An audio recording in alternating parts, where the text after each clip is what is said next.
বন্ধুরা আলোচনা করব আপনার সম্পত্তি যদি কেউ জোর করে দখল করে নেয়, জবর দখল করে রাখে, সম্পূর্ণ অবৈধভাবে আপনাকে স্থাবর সম্পত্তি থেকে উচ্ছেদ করে, তাহলে আপনি কিন্তু সহজেই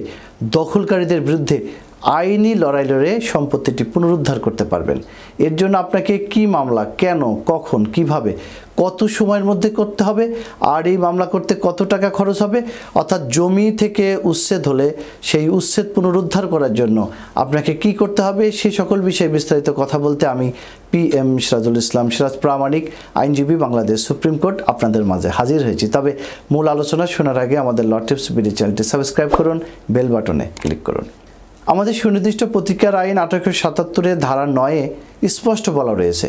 স্থাবর সম্পত্তি হতে কেউ যদি অন্যায়ভাবে দখলচ্যুত হন তাহলে তিনি অথবা তার মাধ্যমে দাবিদার কোনো ব্যক্তি মামলার মাধ্যমে তার দখল পুনরুদ্ধার করতে পারবেন। অন্যদিকে ফৌজদারি কার্যবিধির ধারা